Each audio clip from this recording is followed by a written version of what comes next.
The broadcast is now starting. All attendees are in listen-only mode. Welcome to the Dent KPI webinar. My name is Andrew Ford. I'm the host today. I am the city leader of Melbourne for Dent and also the CEO of Social Star. And I'll explain that in a little while, that relationship. But I want to welcome you all today to listen to how we can become key persons of influence in our industry, which gives you more profit, gives you more inbound opportunities, and just makes business a lot more fun. So I'm going to go through some examples today of some high-profile people that have managed to achieve this, and I hope that'll give you a really rich context of why we want to do this and then obviously how. So without further ado, let me just tell you about why Social Star has joined with Dent. So Social Star is my agency. I've been running that for about 5-6 years, and what we do is we build personal brands. We build the assets that people need to run their personal brands. We're talking websites, LinkedIn, social media, and running those profiles for particular people. We work specifically with highly motivated professionals, people who you might know as doctors, lawyers, accountants, coaches, real estate agents, those sort of people who trade on their brand and their skill and reputation in their industry. So we like to build their assets, build their websites, build their marketing process, and to help them scale up their businesses. However, that works so much better when you have a big brand in the marketplace. When you're a key person of influence, people come to you, but you need to be able to be found. You need to have assets in order to attract those people. So what I'm going to talk to you about is, and the reason I did a partnership with Dent is, they've got a unique 5-step model in order to help attract those people to you. And then Social Star can help you build the assets to turn that attraction into money. Because really, at the end of the day, we want to grow our businesses, have great lifestyles, and be profitable. And the combination of these two businesses makes a lot of sense for our clients.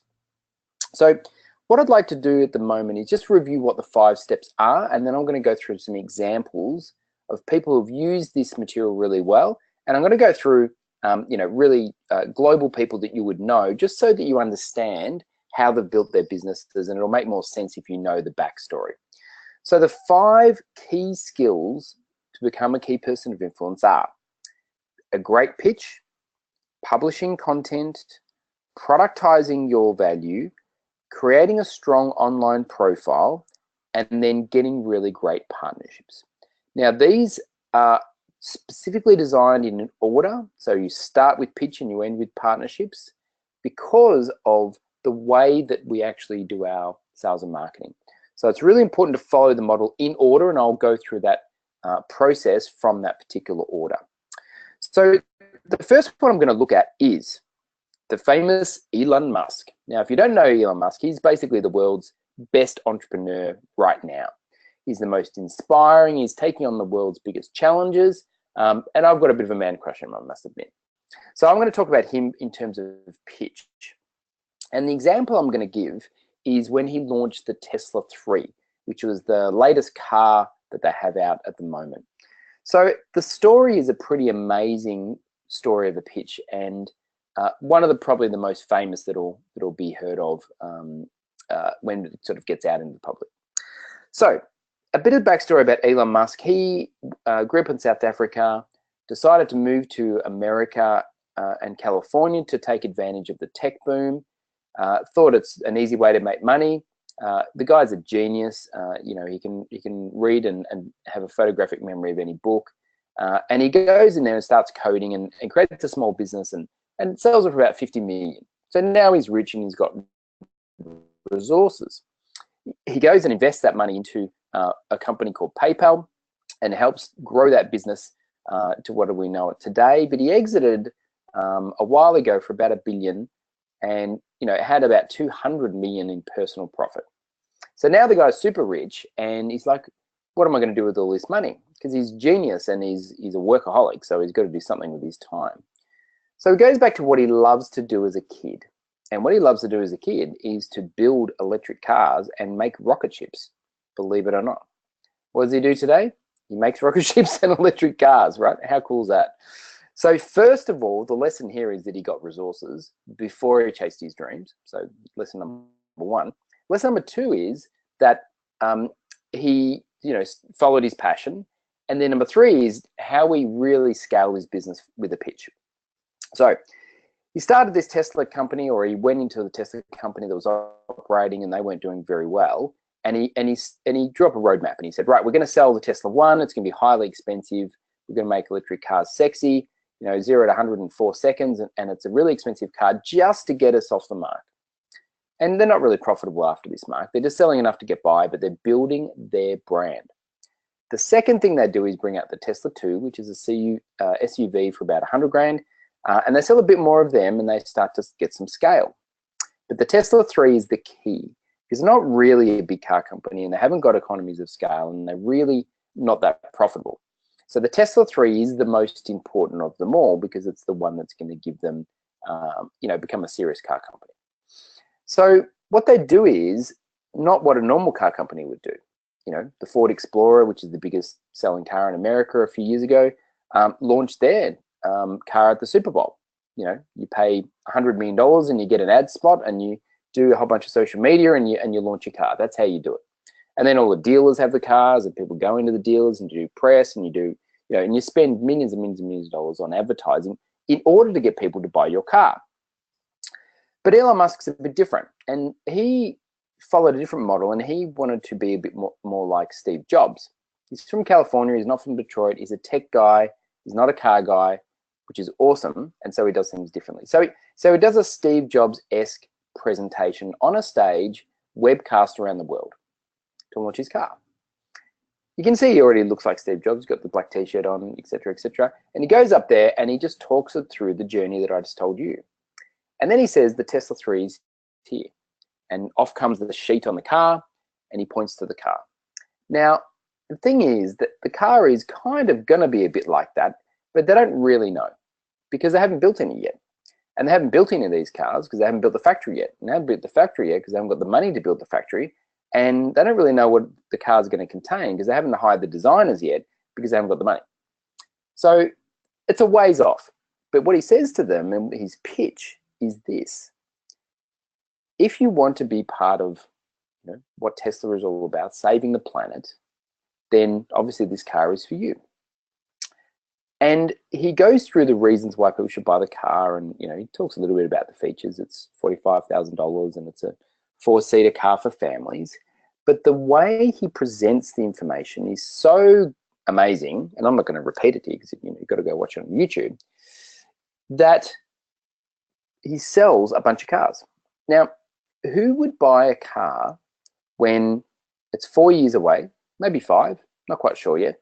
You don't exactly know the technology because they haven't even started designing it yet. You don't really have an opportunity to test drive or do anything like that.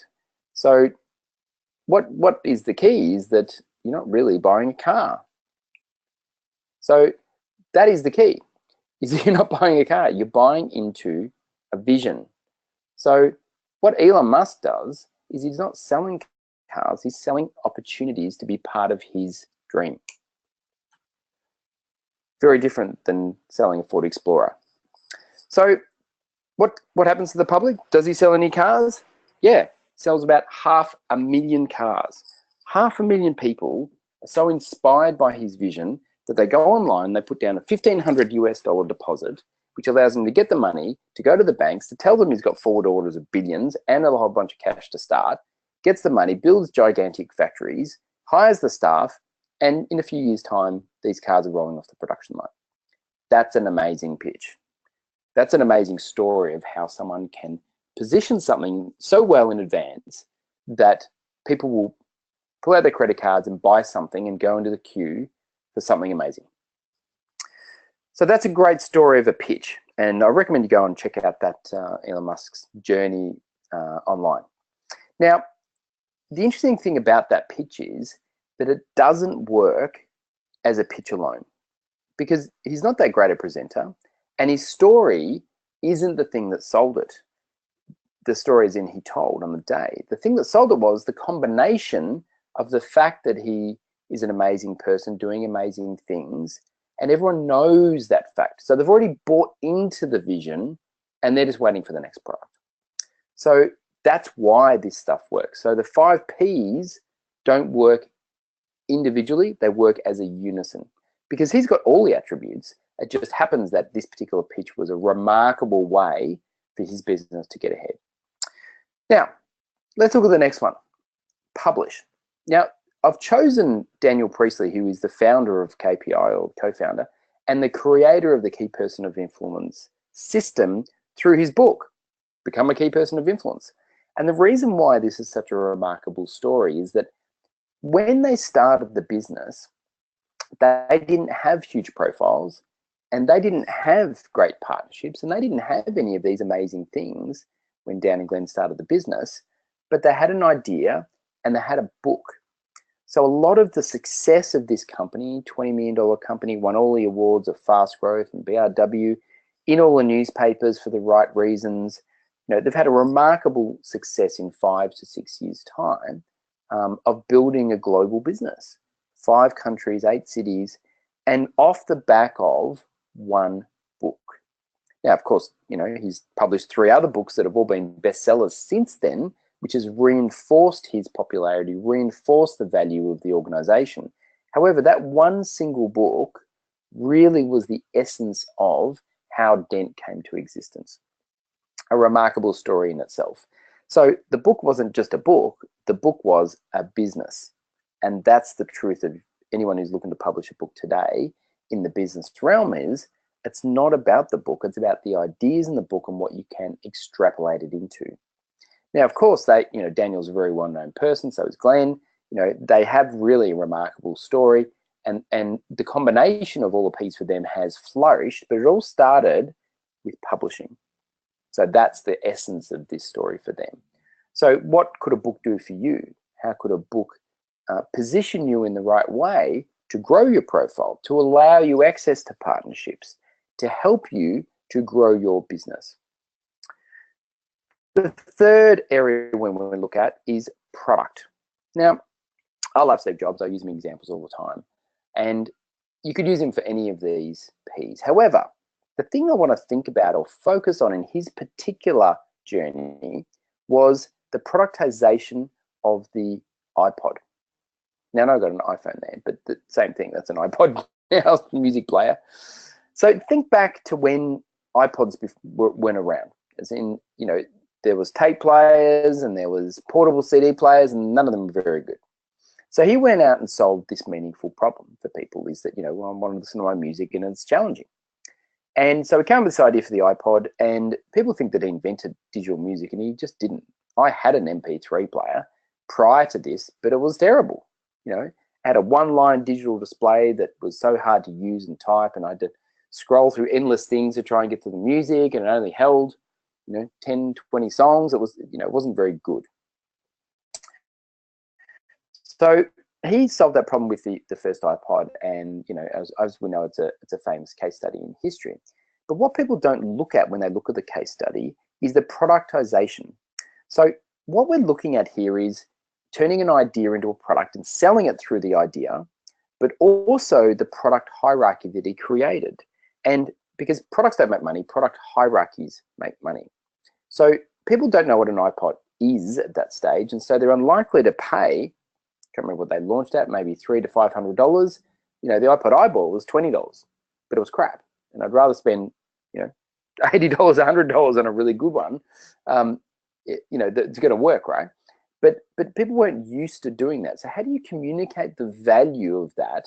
And Steve Jobs was a marketing genius, not that much of a tech genius, more of a marketing genius.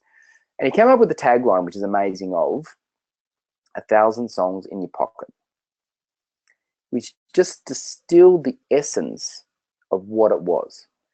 And they spent a whole bunch of money marketing it, which meant that people then were interested in the product. But here's the key.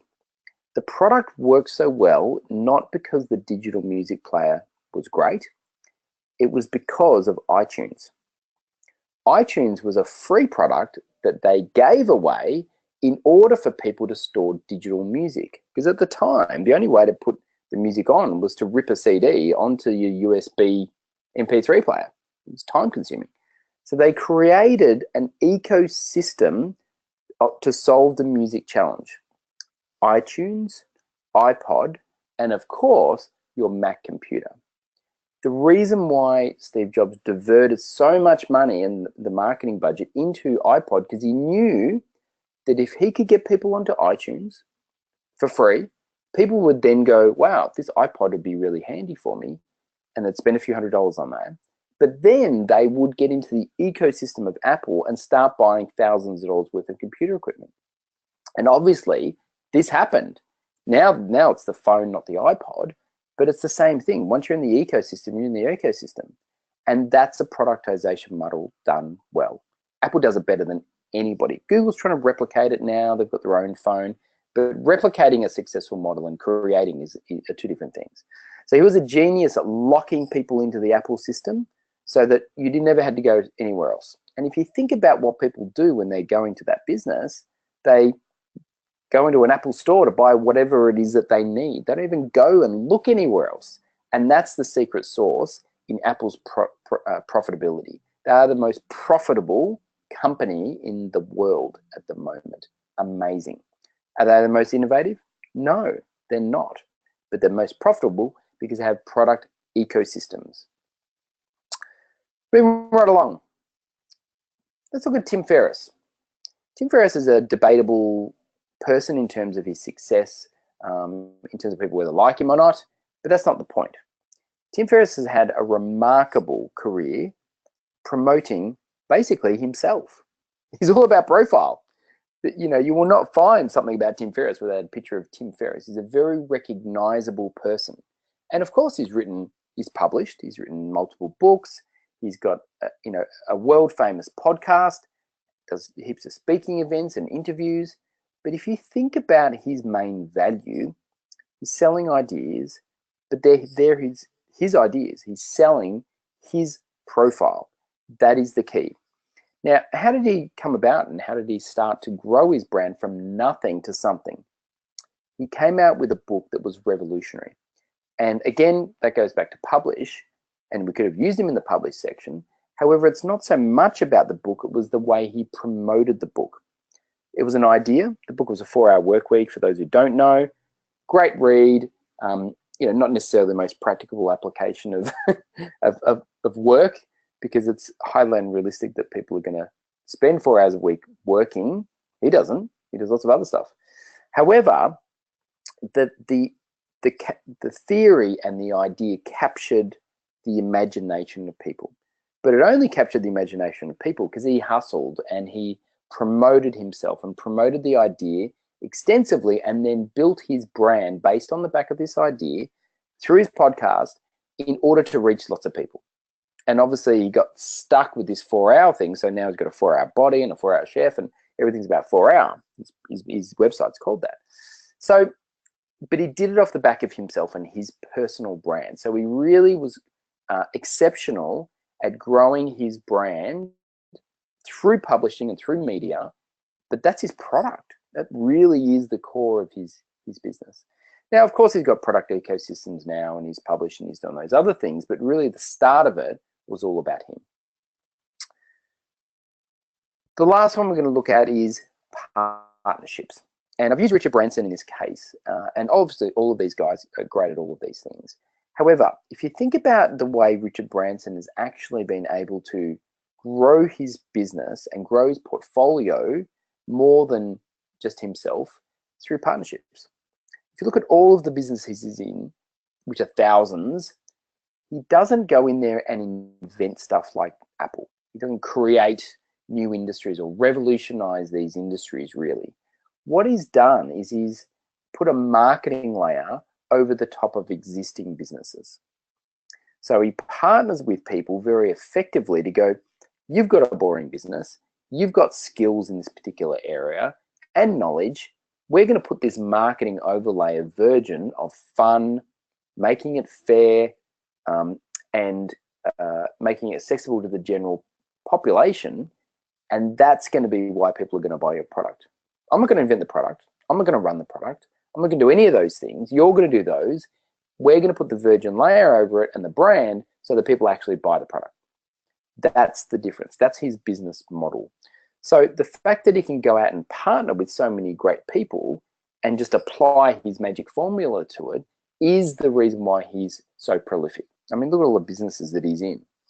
You know, he started off with records, and then he went into airlines, which is the hardest period that he had. But then since then, it's just been one after another of new businesses with a different label. So he's exceptional at making partnerships. And if you think about his life now, he sits on his island, Necker Island. People pay money to fly in and hang out with him, pitch their business models, and if he likes it, he goes, yeah, I like that idea, we'll partner with you on it, sends them off to one of his associates, who then makes it happen. So everybody else is doing all the work, and he's just making decisions and applying his brand to it. Pretty smart business model. But it doesn't work without all the 5 formulas in place. You've got to have each of the 5 Ps in order to make this magic happen. However, you can start from any of those places, depending on where you are, your skills, your personality, etc., etc. So it's all great for, you know, global megastar entrepreneurs to have these great brands, and, you know, at the end of the process, it's nice to look back and go, oh, I can see how it all happened. But if you're at the start of the process looking forward, it's often not as easy, and I know that. So I wanted to bring you back to reality and a couple of local people who have done this formula to tremendous success, just to show that it's possible for average, everyday people to use the 5 Ps of influence to grow your business and create a great lifestyle. So the first one I want to shout out to is the elusive, the remarkable, the all-round awesome guy, which is Darren Finkelstein. He's pretty much the poster child for the Dent KPI program, because he's just such a lovely guy, and he comes from a great space in his business, great heart space. And so I just want to tell you a bit about his story. And if you haven't listened to Glenn Carlson's podcast with Darren, it's a must listen to. So just Google that and you'll come across the podcast. So Darren went into one of the very first KPI programs about 5 years ago.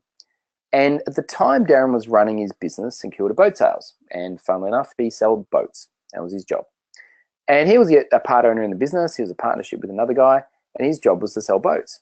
So the problem was he felt a bit like a used car salesman. You know, big rich guys from, you know, Collins Street had wandered in his office and say, I want to buy a boat. You know, I got my Porsche and I got my Rolex, and now I need a boat to show people I'm successful. And he didn't particularly like those types of people, but they're the people who can afford to buy boats. They're the people who want a boat. And the reasons why they want a boat is because they want to impress people. And of course, they want to take their friends out and so forth. And so, but the problem was when they went in there and looking at boats, they'd give them some prices, and Darren, you know, would get the person looking up the same boat at other places and say, Darren, I get this boat cheaper from here. What are you going to do for me? So it was a race to the bottom of price, not very profitable, hard to sell, felt bad, and he was continually chasing people. Really not a fun business to be in. So Darren was looking for an answer of how to change the dynamic in his business. So he comes into the KPI program, and during the process, he's kind of struggling a little bit because, you know, he'd never even read a book compared to reading a book, and, you know, he's not really feeling like he can do the program, which is a very common thing. A lot of people don't think they can get there. You know, you show the exam, the Elon Musks and the, you know, Tim Ferriss, and you go, oh, that's great for them, but I can't do that. So, and then he has a moment, a flash of inspiration when he's working with one of the coaches. And the inspiration was this: it's not about the boat. People are not there to buy boats. Now, that might sound strange because, of course, what he's actually selling is boats. But really, if you look deep down in terms of A, the target market he wants to access, what are their needs and problems that he's trying to solve, and how he can solve them effectively, it's not about the boat. What he came up with was the people that he wants to attract are people like him. And this is true for all us entrepreneurs, is we want to hang out with people like us, with shared values, shared, you know, ways of looking at the world, and solve the problems that we feel we have to. That's just the nature of people. So Darren's a big family man, loves hanging out with his family on boats, and that's why he likes boating. And so what we encourage them to do is look at that target segment and assess their problems. And the problems this target market has is they don't have enough time. If you're a successful business man or woman and you're crunching some hours generally, and you don't have a lot of time for the family, so the choices are you might, take a great holiday once a year, or you try and give the best on the weekends, but kids are distracted with digital and their friends and going out to sports and parties, so you're not really getting a lot of that quality time. So Darren realized that if this is the problem, then really the problem's not a boat. The problem is time with your loved ones. That's the actual problem. Maybe a boat's a solution to that problem. So Darren had this realization. Then the book came out because he just was in flow. He got the issue. He got the solution. Writes the book Honey, I Bought a Boat. Honey, Let's Buy a Boat, which helps people to understand why a boat's great for their family. Now think about this. In all markets, there's an 80-20 principle, which is 20% of people are actively looking for a solution. Now, when those 20% of people are actually looking, they're Googling for a solution, they might be Googling boats, they're going to be very sensitive to price. If I just walk into any phone store and say, I'd like to buy a smartphone, lay out the top 5 sellers in smartphones, and I'm going to make a judgment based on what is the best price in the contract and what is the best features. I guarantee you won't walk out with an iPhone because it's less features for a higher price. So if you're going to just buy a product, you're not going to buy an Apple. If you're just going to buy a boat, yeah, Darren might sell you one, but he's not going to love the experience and he's not going to make a lot of money from it. So we don't want to sell commodity products. We don't want to have Google AdWords driving our business or Facebook ads. We want to be selling something more. So Darren realized that now that he's selling this, he doesn't want to target these 20% of the people who are in the market to buy a boat. He wants to target the 80% of people who don't even know they want a boat, but they have the problem of spending time with his family. So imagine this. Darren's in front of 100 of his target clients. He's speaking at, I don't know, a CPA convention for accountants, and they've all got a bit of money. And he says, right, everyone who wants to buy a boat right now, put up your hand. Maybe 2 people put up their hand out of 100. But if he says another thing, he says, how many people would like to spend more quality time with their family? And I guarantee you 80% of the hands in the room would go up. And then he could go and say, well, you could take your 2 weeks holiday a year and go to Hawaii with your kids and spend an amazing 2 weeks really connecting and getting to know them. And it probably costs you about $40,000. Or you could buy a boat. Buy a boat, and every second weekend you get to spend 5 quality hours with your family, connecting, no digital, creating memories and experiences. And it's an asset. You get to keep it forever. Which is the better value proposition? And if you position it like that, and then give them a book on exactly how to do it to demystify the process, then you've got a winning combination. Now, the cool thing about Darren is that when he wrote the book and started to become popular, he created partnerships. So he's speaking on 3AW, he's talking at boat shows, he's partnering with boat insurance companies in order to send his book out to thousands of people. So he used all of the P's in combination to effectively run his business. He's got a great pitch. He's got a product system. He's got a great publishing strategy. He's got 3 books. He's got a profile by being in media and being interviewed and being asked to present at the boat show. He's got great partnerships with insurance companies and so forth. So he's got all the 5 Ps working really well. And what happens? Of course, his business skyrockets. He's no longer the person selling boats. He's got 3 employees selling boats because they've tripled their business. He's working on the business, not in the business. He's making far more revenue than he ever did and far more profit. Great business. Darren, fortunately, last year was able to sell his business, and now he just does all the cool shit that he loves to do. That's a successful model from 0 to hero in 5 years. But it didn't happen by accident. It was a carefully planned execution following a particular formula that made that happen. And talk to Darren today, and he'll tell you exactly that was the secret sauce in his business revolution. But it's not just Darren. It's not just one example. Let me tell you another. Tracy Eggwin. She was working in payroll. She's got a payroll company now. Again, another early KPI graduate. So Tracy was working in the finance sector and, been really working hard on, positioning her payroll solutions into big companies. And payroll's not the most exciting product in the world, of course. And she was trying to get into the payroll managers to help improve their efficiencies and so forth. And she was doing okay, and she was, consulting and getting a reasonably, dollar per hour, etc. But it wasn't really setting the world on fire, and she wasn't really loving the experience.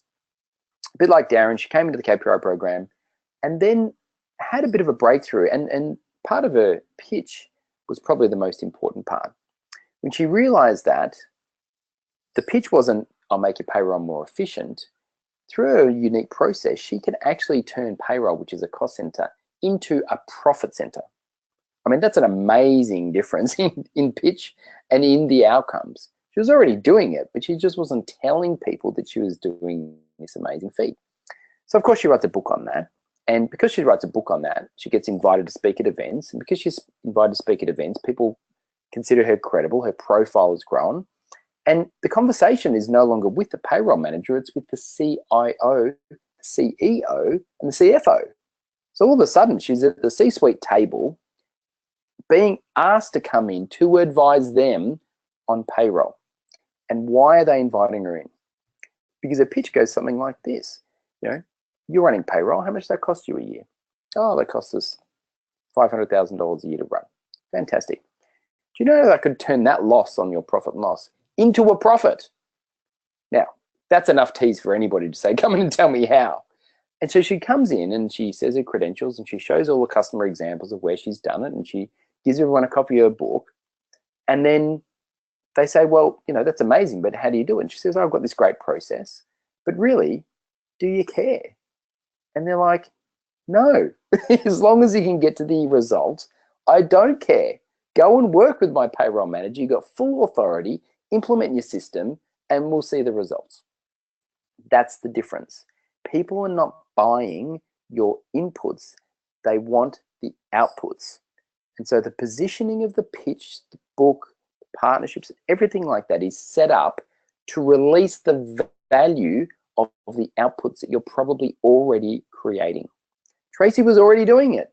It's just that nobody knew because she hadn't effectively put the 5 Ps together to position her in her industry. Again, Tracy's grown her business. She's out of the operation. She no longer has to deliver or sell. She just goes and manages the business, and she's the key person of influence in her industry. That's her role. That's her job at the moment. One more example, just in a different space. This is in the health space. And this is Catherine Maslin, who is a naturopath. Great story. Love this story. So Catherine, who's a lovely woman, speaks at our events often. She was a naturopath like normal naturopaths, a high quality one. She charged $100 per hour. That was a great business.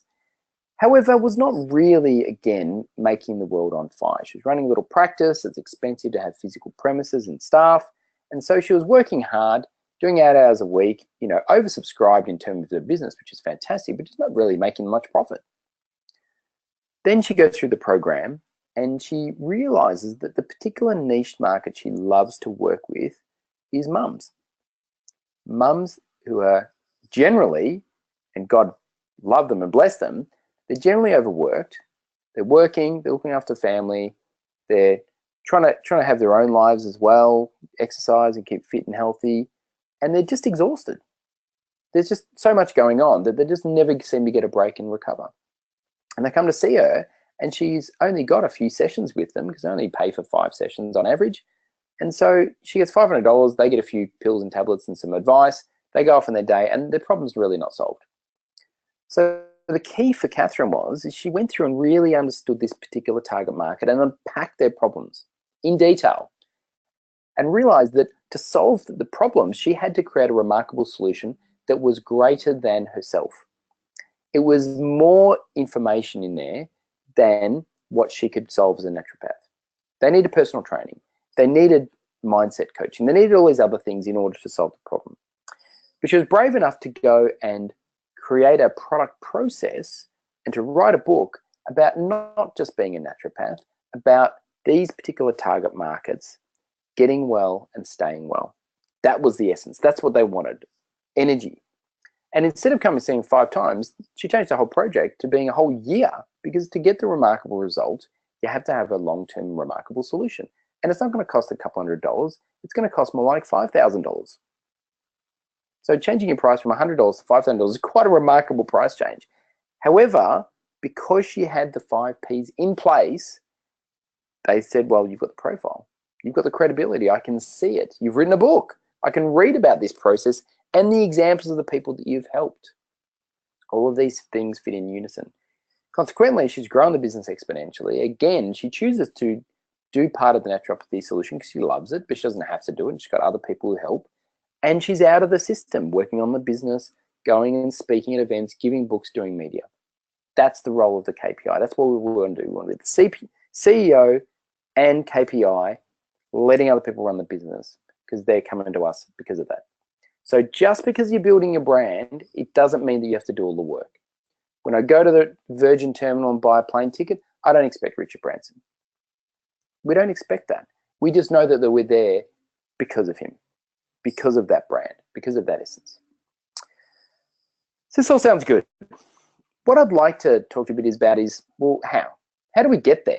I mean, being a KPI is a great place to be. It's the most profitable piece of the market. It's the best lifestyle piece of the market. And it is a journey. We need to, but where do we start? How do we actually get there? There's a couple of principles I want to talk to you about before we give you the answer of how. And the first one is this: performance is not an accident. People don't just happen upon, oh, you know, I just accidentally walked into a pitch. Now I know how to do it. Or I just, you know, fell into a pile of books and here I have a book or a podcast or a series of blogs. It all takes a decision and a lot of effort. All these Ps are carefully constructed, take a lot of work, and are refined on a regular basis. So you're not going to accidentally get into this mode. You're not going to accidentally become a KPI. Tim Ferriss didn't accidentally become, you know, the world's leading podcaster. He applied huge amounts of effort and resources into making that successful. But once you're at the KPI level, you don't have to do that. Once you're at Richard Branson, people fly into your island. You don't need to go out and see people, but you've got to go through the journey. You've got to go through that process of building those 5 Ps. So the first thing is, you're unlikely without support to find the answers here. The second one is, the environment dictates behaviour. And I've got a picture of the Australian Institute of Sport. Now I've got 2 kids. One's home with me now. The other one is 12-year-old and is a bit of a sports guy. Wins lots of races, plays lots of sports, and you know, he has ambitions to be a professional sports person one day. And that's fantastic. I encourage that ambition. However, I know that if he just plays at the local footy club, you know, does his local athletics, he's unlikely to be at the level required to be successful. He's unlikely to be in the Olympic Games and to play professional sport, because the environment in a local footy club is not prone to people being in the excellence. The local athletics club isn't the sort of place where you learn the best information to, you know, be an Olympic star. You've got to go to the places where the environment, where high performance is normal. When you're getting up at 5 o'clock in the morning to do your weight session so you can sleep before your pool session is normal. Where people are going overseas and representing their country is normal. You've got to put yourself in a high performance environment to get high performance. There's just no other way. Think about an example. I worked in IT for a long time at Hewlett Packard and IBM. And think about this. So imagine that we had a coder, someone who's, you know, loves technology, learn how to code, and he's sitting in IBM right now in the grey walls of there, where everyone wears a suit. No one really wants to talk to you. It's all very performance, you know, driven in terms of do your work, don't talk to anybody. And he's not really feeling the love. He's not really feeling inspired. He's put in a corner, told to do his job, and he's just sitting there doing that. Do you think his performance is going to be remarkable? Do you think that if he's treated in that sort of way, that he's going to, you know, be the superstar of coding? It's highly unlikely, because the mindset and the motivation comes from your environment. Plug this guy out, put him into the Google complex or the Facebook complex in the US, where it's all cool and groovy and people expect you to do amazing things on top of your current job as well. And do you think that his coding and his performance would improve? Absolutely. I've experienced myself. I remember a particular employee, his name was David, who worked for me. And when I took over his division, I was managing several divisions, they said to me that he's under performance management and he's a few steps away from being fired, basically. And I was working with him for a couple of months, and then we had a restructure and removed his boss, and he reported directly to me. And I remember having this conversation with Dave, and I said, Dave, you know, things haven't been going well for you. I know that's what I'm being told. I don't know you particularly well. What do you love to do? And I just had a frank conversation. I said, what's the problem? And the problem is that he was a massive doer. He loved to get his hands dirty. He loved digital, loved marketing. And his boss was a micromanager and wouldn't let him do anything fun. So consequently, he was uninspired, underworked, underutilized, and so forth, and not having a great attitude. The change around when I put him into doing digital marketing for my part of the business was nothing short of remarkable. He became from the worst employee to the best employee in 6 months.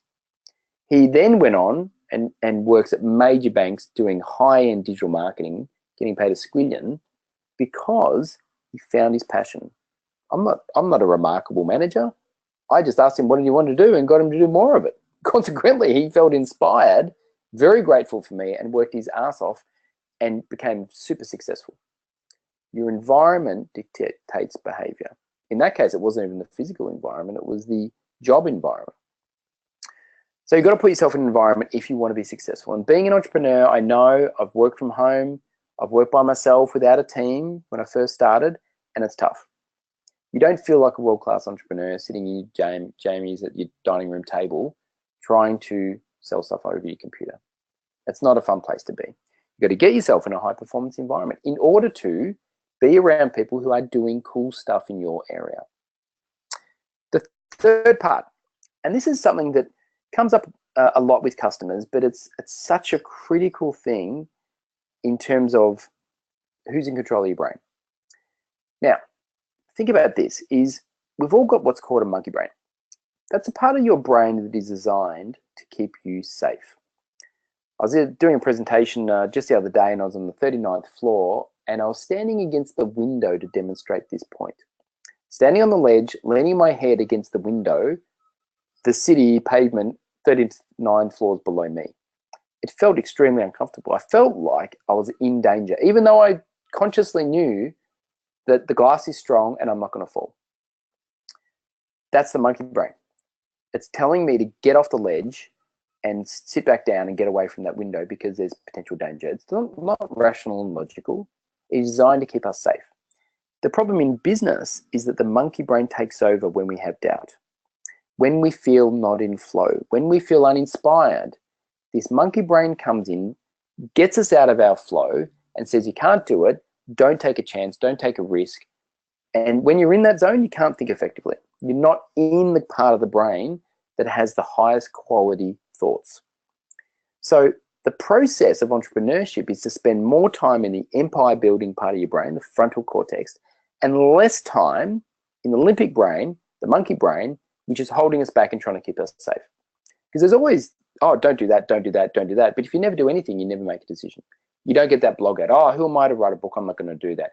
Who am I to do a podcast? I can't solve that problem. This is all the monkey brain talking to you. Because you can. As long as you've got the skills and experience in a certain area, you can solve problems. That's the beautiful thing about this, is we're not going to make you amazing people in your business. We're just going to release the value that's already locked up in your brain. So how do we stay in the frontal cortex? How do we stay in the empire building part of the brain to be most effective and productive? And the key is that there's lots of problems in business. Lots of problems. Time, money, logistics, staff. There's lots of issues in our business. And the process of entrepreneurship is not to resolve all of those issues so they go away. Darren still has problems. They're just different problems. Tracy still has problems. They're just different problems. It's not to solve the problems. It's to be able to deal with the problems and stay in the effective part of our brain so that we can make quality decisions, not monkey brain decisions. Not making decisions out of fear, making decisions out of empowerment to move your business forward. Everything's risky. Well, there's going to be failures. There's going to be loss of money. There's going to be, bad decisions. However, they're all part of the journey. And if you stay in the frontal cortex, you'll realize that they're all learning experiences. We build our business based on these things and we succeed. If you know Richard Branson's story, he went broke so many times, so close to the edge, so many bad decisions in his learning journey. He didn't have these mentors. He didn't have these programs to give him the shortcuts to ensuring his success. He just figured it out. But he consequently almost went broke, like dozens of times in a process. And I'm sure he wishes he had more information, which is why he writes his book to help the future generation of entrepreneurs. So the process of entrepreneurship is not to not have challenges. It's about dealing with challenges in the best way possible. So here's how we can solve these problems. Here's how you get into an environment of excellence with a process and a way of doing business that is tried and true to get you out of the monkey brain into the frontal cortex. This is how we don't accidentally think we're going to come across success. We're going to plan it and execute it efficiently. You've got to get into a program that will help you to build your business. Now, the ones that I partner with, so I'm from Social Star and I work with Dent, and Dent is the best accelerator program I have seen, and I've looked at lots. I've done a Master's of Entrepreneurship, and I've been all around a long time in startups. And I've been partnering with Dent since 2011, and now I'm a formal strategic partner running Melbourne because in my personal view, it's the best one out there. Entrepreneur Magazine agrees. It says it's the world's leading brand accelerator. And they run in several countries. They've had 3,000 different entrepreneurs come through it with hundreds and hundreds of case studies like Darren and Tracy. They've gone through the process, they've applied the knowledge, and they've got the outcome. And a question I get often is, well, is it going to work for me? What's the secret sauce?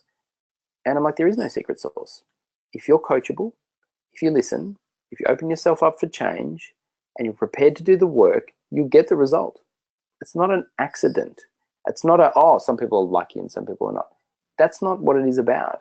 What it is about considerable work and effort to apply yourself to your problems and allowing change to happen.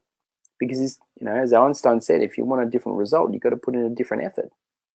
If you want a different business, you've got to be prepared to change. And that's the hardest bit is actually accepting change. Oh, I can't possibly charge more for my products.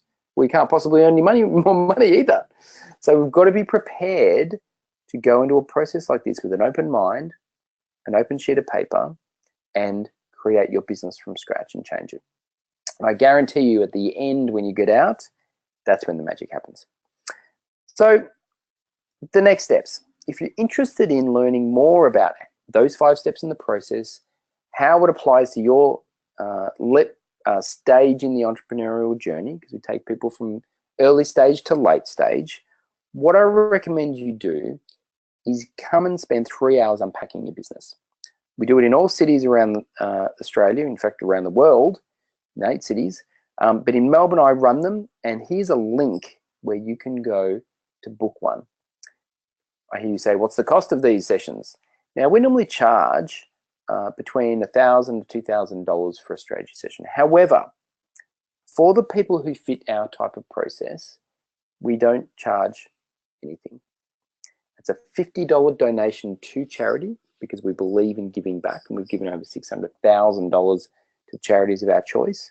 And so that really is just a signal that you're serious about contributing to this workshop, because the workshop is about you unpacking your business and figuring out how these 5 Ps could apply to you.